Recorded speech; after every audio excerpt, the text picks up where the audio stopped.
Bonjour, je suis Sylvie Joseph, secrétaire fédérale à la F3C, en charge des cadres et du numérique.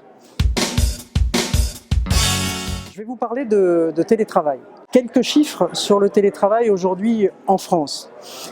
Aujourd'hui, c'est à peu près 25% de télétravailleurs en France, mais à peu près 6 à 8% qui sont dans un cadre de régulation et de convention avec des accords signés et des avenants au contrat.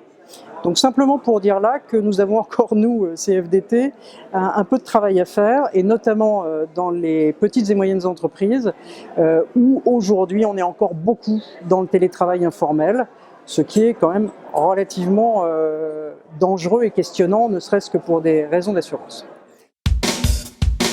Le télétravail aujourd'hui, on a un certain nombre d'analyses qui montrent qu'il y a des bénéfices.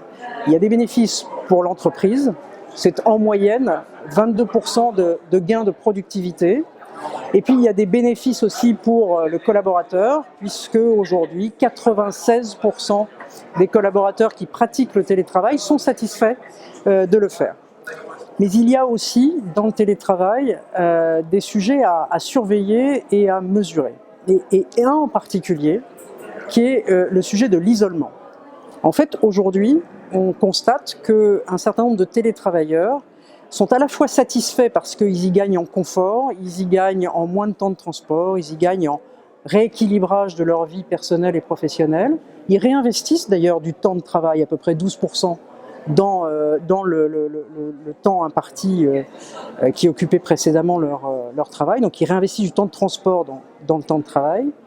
Mais néanmoins, ils ont un stress un peu plus important que la moyenne sur les sujets d'isolement, sur les sujets de distance avec leur manager, de manque de contact avec le collectif, leurs collègues, et puis aussi une crainte quant à ne plus être dans les plans d'évolution professionnelle de l'entreprise, voire même, et on le constate également avec des chiffres assez précis, sur un stress autour du chômage, c'est-à-dire qu'ils pensent être les premiers sur les listes en cas de licenciement.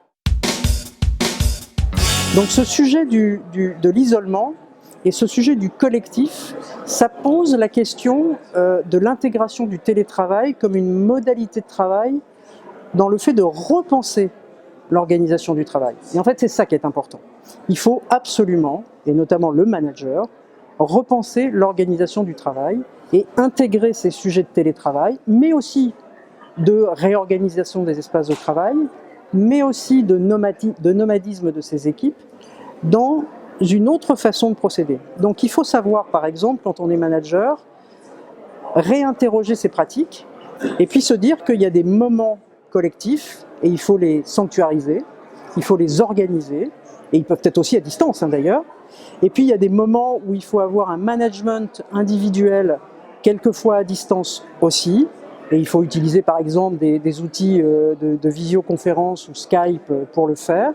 Mais en tous les cas, être très vigilant sur le fait de ne pas se couper de ses collaborateurs, d'avoir des contacts réguliers et de savoir animer son collectif, y compris bien sûr physiquement, à des moments donnés, très régulièrement.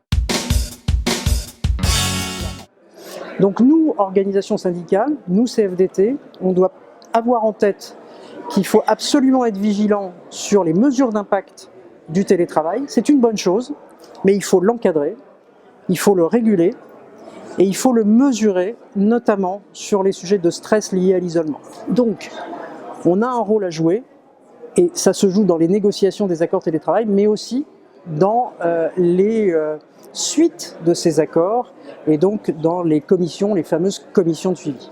Et ce rôle est très important.